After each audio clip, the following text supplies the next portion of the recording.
Look, let's get into the best suburbs to invest in Melbourne. And look, funny enough, I was previously mentioning Brighton just before this, and the next suburb I'm going to say is Brighton East. Now, Brighton East, clearly, like the name says, is just east of Brighton. It's Brighton's neighbour. It's very similar to Brighton, mind you, in terms of density. It has, mostly detached homes, some smaller homes like cottage homes as well, similar to Brighton itself. Brighton East actually has a great little village as well by the town centre. I mean, it's a nice area. A lot of families like to live in Brighton East as well because it's very close to some good schools, especially like McKinnon. But look, really, the thing about Brighton East is it's got the same capital growth as Brighton, literally the exact same capital growth as Brighton, but it's $1 million cheaper. Now, you're not going to get 4% yield here. You'll probably get, if you buy well, 3 to maybe 3.3 if you're very good at what you do. I've even got one recently, believe it or not, for 3.6, which is very high for Brighton East. But, it is doable if you really know what you're looking for. But look, it's got the same capital growth, but it's literally $1 million cheaper than its neighbour, which is insane. So this is just off real estate. You see Brighton East, $2,090,000, Brighton, $3,225,000. So it's actually more than $1 million, but that's really what the price of Brighton East is compared to Brighton. So, I mean, there's no argument in terms of that. You'd rather take a lot less risk, and because your rental yield will be higher. Brighton's rental yield's like 2.4%, and still make the same capital growth, and you'll have more money to spare to invest. So it's a good idea if you've got around a look. I know it's the median price is $2,090,000, but I've found good properties for about 1.6 to 1.7, sometimes even cheaper. So you can invest for that if you're a savvy investor and if you want to, please reach out. But that's definitely achievable in terms of Brighton East. Look, let's get into the next suburb. And funny enough, it is basically right next to Brighton East, and that suburb is Bentley. So for those that don't know Bentley, look, it's basically just east of Brighton East.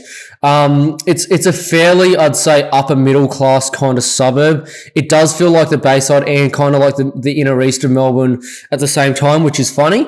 Look, in Bentley, you've got a really, really good sort of town centre as well. You've got a kind of Melbourne of state-renowned should I say, kind of high street, which is Centre Road. There's a lot of good cafes, restaurants, good upmarket clothing shops and other accessory shops as well along there. You've also got some healthcare there too and banks. So that's what Bentley does have. But I mean, there's certain parts of Bentley that are actually in the McKinnon zone. So this is just basically off Education Victoria. So you can see the northern pocket there of Bentley itself is in the McKinnon Secondary College zone. So for those that don't know the McKinnon Secondary College zone, I'm telling you right now, that pushes prices up by about 15%.